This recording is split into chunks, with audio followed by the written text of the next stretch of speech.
দেশে পালাগানের জন্য বাউল আবুল সরকারকে জেল হাজতে যেতে হয়েছে, তার ভক্তদের উপরে হয়েছে হামলা, অথবা কোনো সুফি পীরের মাজারও ভেঙে দেওয়া হয়েছে। বাংলার লোকায়ত চর্চার উপরে হামলা, আক্রমণ, দিন শেষে এই অঞ্চলের আধ্যাত্মিক মানচিত্রকেই লুট করে নেওয়ার তৎপরতা।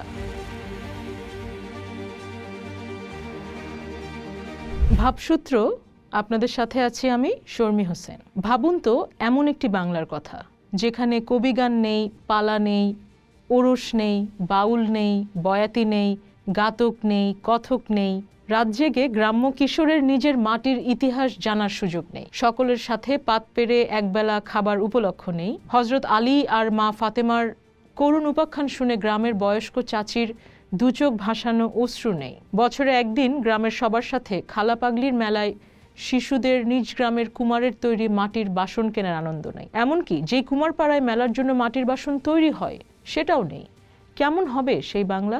পৃথিবীর সকল জনগোষ্ঠীর নিজস্ব একটি দার্শনিক ধারা থাকে, যা শুধু তার জীবনে ও মননে নয় বরং প্রতিদিনের যাপনের মধ্যে প্রতিফলিত হয়। যেমন ধরুন, আদিবাসী আমেরিকানরা বিশ্বাস করে এই পৃথিবীর প্রকৃতি, প্রাণীকুল, এমনকি ঐশ্বরিক শক্তি একে অপরের সাথে আত্মীয়তার বন্ধনে আবদ্ধ। যে কোনো একটি প্রাণের উপর সামান্য আঘাতও অন্য সকল বন্ধনগুলোকে দুর্বল করে দেয়। সেই কারণেই তাদের জীবনযাপন প্রকৃতি ও পরিবেশের সাথে গভীর ভারসাম্যের উপর প্রতিষ্ঠিত। তাদের দর্শনে মানুষ প্রকৃতির শাসক নয় বরং একটি অংশ। ভবিষ্যৎ প্রজন্মের জন্য প্রকৃতি ও পৃথিবী রক্ষার নৈতিক দায়িত্বকেই সবচেয়ে গুরুত্ব দেওয়া হয় আদিবাসী আমেরিকান দর্শনে। এক্ষেত্রে 1854 সালের একটি ঘটনার কথা মনে পড়ছে। ওয়াশিংটন থেকে আমেরিকার তৎকালীন রাষ্ট্রপতি সিয়াটলের আদিবাসীদের নির্দেশ দেন তাদের বসতি এলাকা ছেড়ে চলে যেতে, কেননা সেখানে তৈরি হবে আধুনিক বাঁধ, কারখানা, তাপবিদ্যুৎ কেন্দ্র। এর উত্তরে সিয়াটল আদিবাসীদের প্রধান একটি চিঠি দেন তৎকালীন মার্কিন রাষ্ট্রপ্রধানকে। কথিত আছে, আদিবাসী গোত্রপ্রধান সেই চিঠিতে লেখেন, কি করে তোমরা বেচাকেনা করবে আকাশ, ধরিত্রীর উষ্ণতা? আমরা তোমাদের চিন্তা বুঝতে পারি না। বাতাসের সতেজতা, জলের ঝিকিমিকি, আমরা তো এগুলোর মালিক নই, তবে তোমরা আমাদের থেকে এগুলো কিনবে কিভাবে? আমরা এই প্রকৃতির অংশ, এও আমাদেরই অংশ। সুগন্ধি ফুলগুলো আমাদের বোন, হরিণ, ঘোড়া, বিশাল সব ঈগল পাখি, এরা আমাদের ভাই।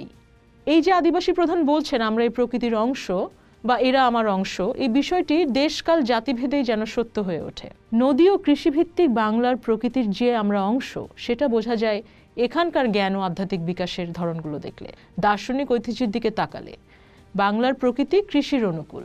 সহস্রাধিক নদীর গতিপথের কারণে পানির নেই কোনো অভাব, আর রয়েছে পলিবাহিত মাটিতে বছরে 2 বা 3 ফসলের প্রাকৃতিক নিশ্চয়তা। ফলে এখানকার নিজস্ব দার্শনিক চর্চা বিকশিত হয়েছে প্রকৃতির এই বহুমাত্রিক বহমানতাকে কেন্দ্র করে। এই অনুকূল প্রকৃতি, প্রাকৃতিক ঐশ্বর্য আর আবহাওয়ার কারণেই বাংলা অঞ্চলে প্রাচীন আমল থেকে আসা যাওয়া করেছে নানা দেশের মানুষ, বণিক, ব্যবসায়ী এবং অন্যান্যরা। এছাড়াও সমুদ্রপথে পৃথিবীর সাথে যোগাযোগ থাকায় ঐতিহাসিকভাবে এই অঞ্চলে নানা সময় নানা ধর্ম ও দর্শনের আগমন নদীর সাথে মিশে যাওয়া জলধারার মতোই একে সমৃদ্ধ করেছে।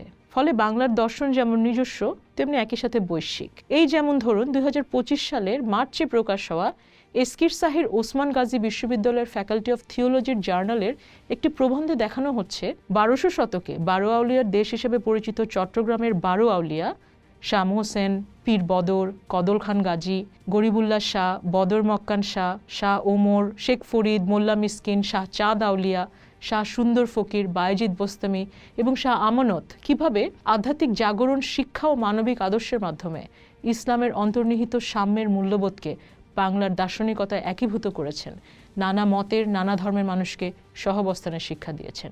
বাংলায় নানা মতের মানুষের সহাবস্থানের এই ঐতিহাসিক বাস্তবতার জন্যই শুধুমাত্র প্রকৃতি বা প্রেম নয়, বরং মানুষের সাথে মানুষের সম্পর্কের রাজনীতি আমাদের দার্শনিক চর্চার মূল উপাদান। লালন ফকির যেমন গেয়েছেন, সহজ মানুষ ভোজে দেখ না রে মন দিব্য জ্ঞানে, পাবিরে অমূল্য নিধি বর্তমানে, অর্থাৎ আধ্যাত্মিক সাধনার মূল সূত্র আসলে সহজ মানুষকে জানার মধ্যেই নিহিত রয়েছে।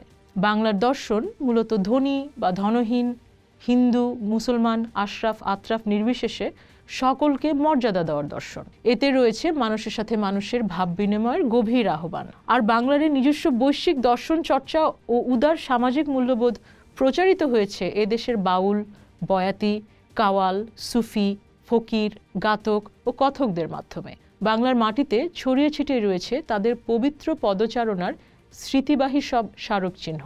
সহজ বাংলায় আমরা এগুলোকে বলি দরগা, দরবার, মাজার, আখড়া ইত্যাদি। এখন প্রশ্ন হলো, প্রায় কোনো রকম প্রাতিষ্ঠানিক সহায়তা ছাড়া কেন বাংলার গ্রামীণ কৃষক সমাজ শত শত বছর ধরে এইসব স্মৃতি টিকিয়ে রেখেছে?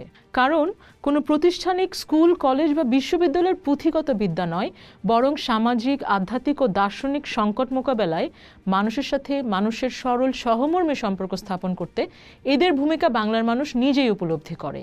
এটাই বাংলার নিজস্ব সেক্রেট জিওগ্রাফি বা আধ্যাত্মিক ভৌগোলিকতা। এই ভৌগোলিকতা শুধু স্থানিক নয়, বরং মানুষের অনুভূতির মানচিত্র।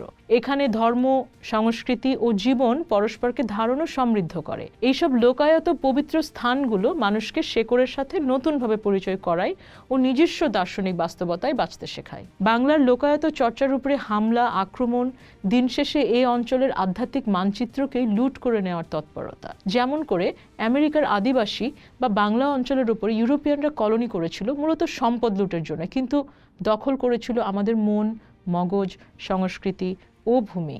এই পৃথিবীতে চিন্তার সার্বভৌমত্বই একটি জাতির প্রকৃত সার্বভৌমত্বকে রক্ষা করে। কর্তৃত্ববাদী সরকারের সময় পালাগান বন্ধ হতে দেখেছি, যাত্রা বন্ধ হতে দেখেছি, বাউলদের উপরে হামলা দেখেছি। আজকে অভ্যুত্থানের মধ্যে দিয়ে উঠে আসা সরকারের সময়ও মাজার কিংবা প্রকৃতির সাথে সহজে আলাপ গানের মানুষদের উপরে হামলা হতে দেখছি।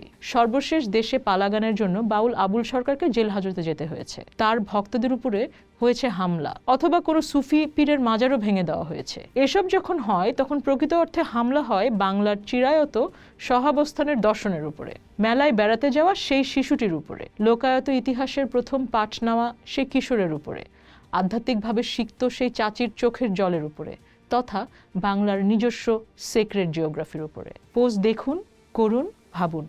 পোস্টের সাথে থাকুন।